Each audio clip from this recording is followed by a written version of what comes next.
Le RG Podcast Minimalisme, c'est un petit rendez-vous quotidien.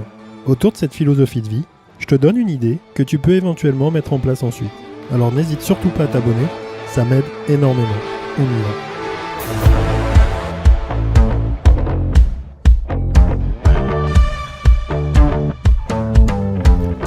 Il y a pas mal de choix, il y a pas mal de choses à dire quand tu commences à regarder un peu ce qu'on nous propose. C'est pas être radin d'être minimaliste. Je pense que c'est surtout avoir conscience un peu de ce qu'on nous fait faire, surtout.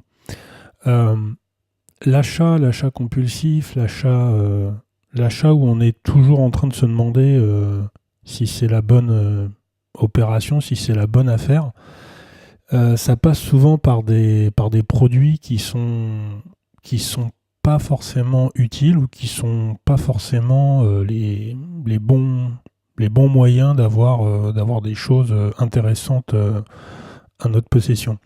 Ce qui est intéressant, c'est de regarder un peu ce qu'on nous propose au niveau des cartes de fidélité surtout, parce que après les cartes de crédit c'est autre chose, c'est un autre domaine. On fera peut-être un petit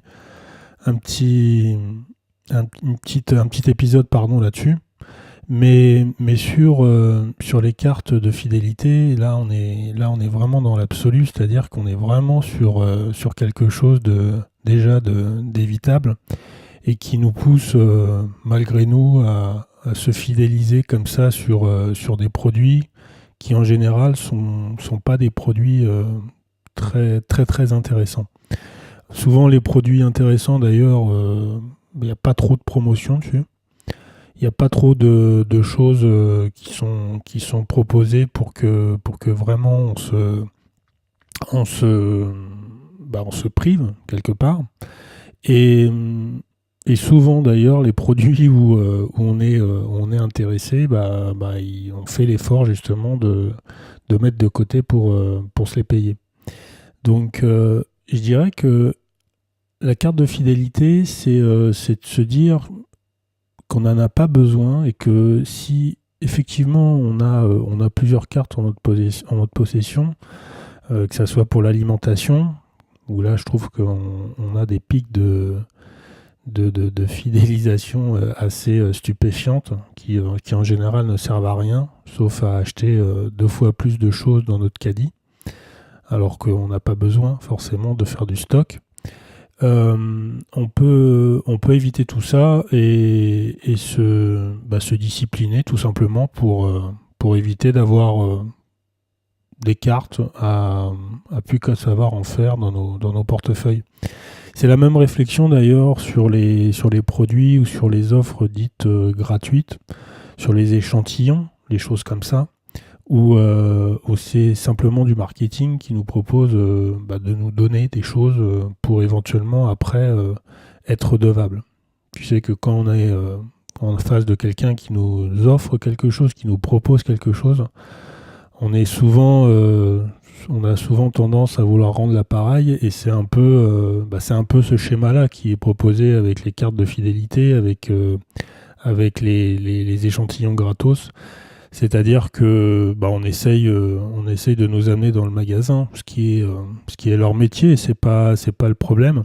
Mais je pense que si on est conscient des objets qu'on veut, si on est conscient un peu de l'environnement et de ce qu'on veut produire, on n'est pas tenté par la proposition gratuite ou la proposition avec moins 20, moins 40 ou moins je sais pas combien de pourcents pour pouvoir se décider à acheter quelque chose. Donc ça, c'est quand même intéressant à relever, à essayer de comprendre.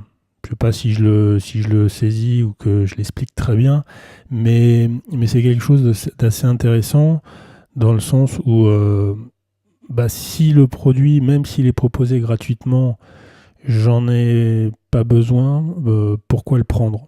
Voilà. Et souvent on se dit ça pourrait peut-être servir à quelqu'un, ou comme c'est un cadeau, je pourrais toujours l'offrir ou le redistribuer. Et cet échange-là, je la trouve moi pour ma part inutile, et dans le minimalisme c'est un peu cette idée-là que je voulais véhiculer aujourd'hui. l'idée que je voulais véhiculer aujourd'hui. On se retrouve sur ma page www.rgminimalism.cloud et sur mon compte Instagram, comme d'habitude, les petites fiches quotidiennes. Pour ma part, je te souhaite une bonne journée et je te dis à demain pour un nouvel épisode. Salut!